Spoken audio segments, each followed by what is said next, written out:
High বন্ধুরা, সবাই কেমন আছো? আশা করি সবাই খুব ভালো আছে। তো আমিও খুব ভালো আছি। তো আজকের রাতের বেলা থেকে ব্লগটা স্টার্ট করলাম, কারণ আজকের মারা আসবে বলে আমি রান্নার অ্যারেঞ্জমেন্ট করছি। তো আগে থাকতে আমার ভাত, ঢেঁড়স আলুর চচ্চড়ি হয়ে গিয়েছিল কাঁকড়া দিয়ে। আর এখানে আমি মাংসটা বসানোর জন্য আলু ভেজে নিয়ে, তো কড়াতে তেল গরম হয়ে যেতে একটা তেজপাতা দিয়ে পেঁয়াজ ও কাঁচা লঙ্কা চেলা করে দিয়ে আমি মাংসটাকে বসানোর জন্য সব কিছু পেস্ট করে নিয়েছিলাম। এখানে নিয়েছিলাম আদা, রসুন ও দুটো কাঁচা লঙ্কা পেস্ট করে নিয়ে কষিয়ে একটু ঝাল ঝাল করে মাংস করব, কারণ আজ অনেক দিন পরে মা বাবা আমাদের বাড়িতে আসছে।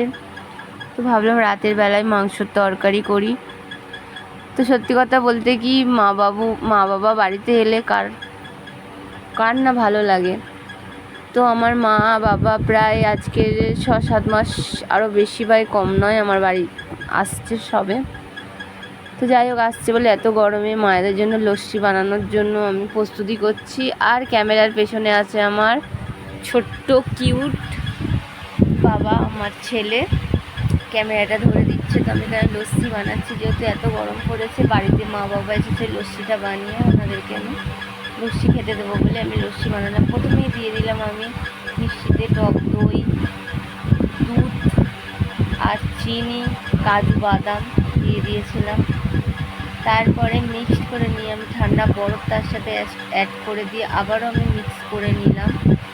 নেওয়ার পরে এই লস্যিটা ঠান্ডায় ঠান্ডায় এত সুন্দর টেস্ট হয়েছিল, কারণ এই প্রথমবার আমি বাড়িতে লস্যি বানালাম। আর একটুখানি কাঠবাদাম ও কাজু একটু কুচিয়ে ওপর থেকে দিয়ে দিলাম।